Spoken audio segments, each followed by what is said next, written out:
Students, this is Miss S with project number 15. This project is based on color, patterns, and a time in art history which is called pop art. We'll talk about that a little bit in this lesson. Okay, here's the project. I think you're going to like this one. Now, look at how colorful this picture is. I used 20 different colors in this picture because this picture is all about color and patterns, which is an element of art. As you can see, blue, orange, blue, orange, complementary colors, and a pattern, something that repeats itself. That's what a pattern is. Over here, complementary colors, purple and yellow.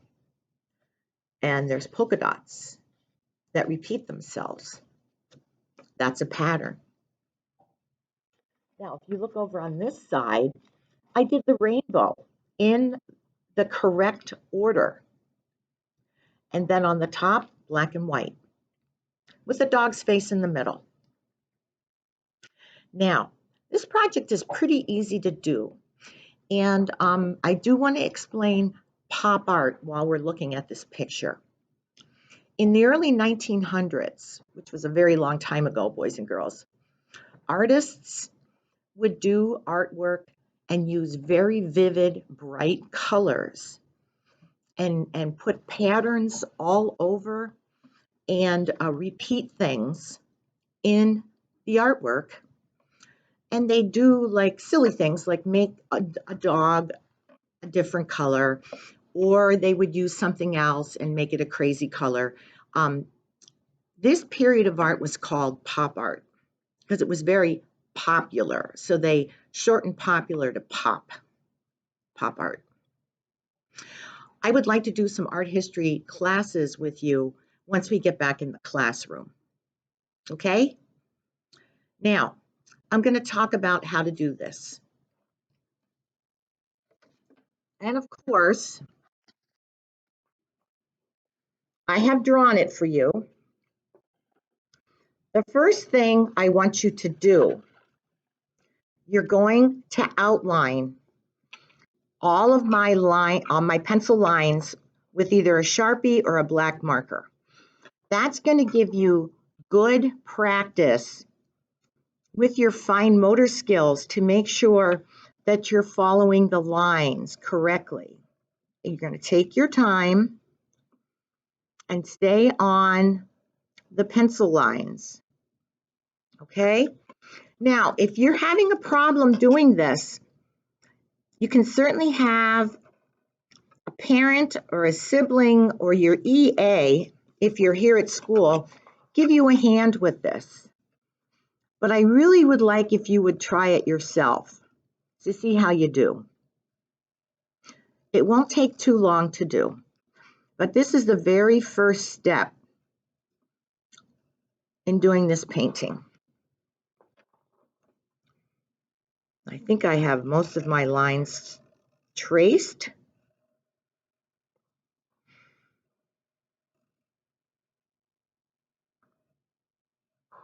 And there we go.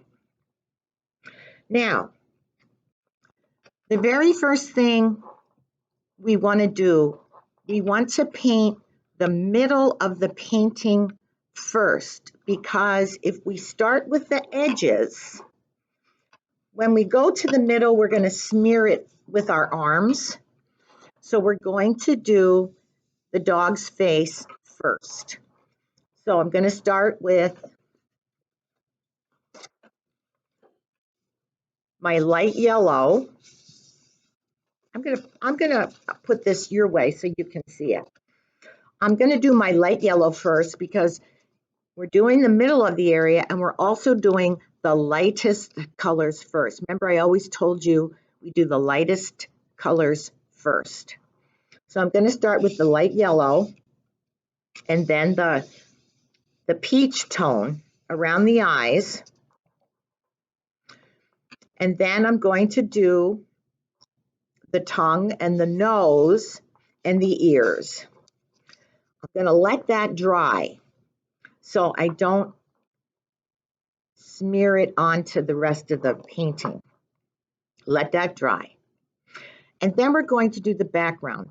Usually, when I teach you how to paint, we usually do the background first. But in this case, since this is a united painting and it's pop art, it's considered all one. Even though this is kind of the background, but we want to finish this detail first so we don't end up smearing this, the background here, with our hands while we're painting. Okay? So the next step is we're going to start with our background. And this area here, you can paint this whole area the neon yellow and go right over the polka dots. Let that dry, and then you're going to put in your purple polka dots. Complementary colors, right? Green. This is just an area that you're going to paint green. This area here, I did the lightest color first. I did the orange first, let it dry, and then I did the blue stripes. Complementary colors. Do you see how nice these look with one another? They complement each other. That's why they're called complementary colors. Then I'm going to move over here and put in my rainbow. The colors in order are red, orange, yellow, green, blue, indigo blue, and purple. And I will be providing all those colors for you. And we'll paint those all in. Now, the way I did this is I painted the red, and then I did the yellow, and I did the blue, and I did the purple. I let it dry, and then I did the ones in between. All right, does everybody understand? And back here is just the black, the white, and black. Now, the very last thing I did on the dog, besides the dots on the face, that was actually the very last thing I did. I took a Q-tip, dipped it in the red paint, and put little dots on his face, where his whiskers are. And then the last thing I did were the eyes. Now, I would prefer if you would color the eyes in with either a marker or a Sharpie, and you can color them whatever color you want. And then color in the pupils. Take a little dot of white paint with your Q-tip and dot the pupils with a little white. Okay? It's a reflection to make the eyes look like they're real. And I left this white, and then I painted this with the neon red. Okay?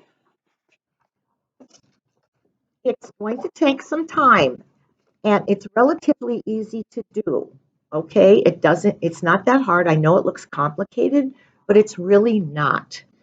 Just make sure areas are dry before you continue on to the next part of the painting. So then you don't smear it and get frustrated. Okay? Remember, patterns, pop art, and colors. Complementary. This is a tint because I added white to this. Okay? Have a great day. See you soon.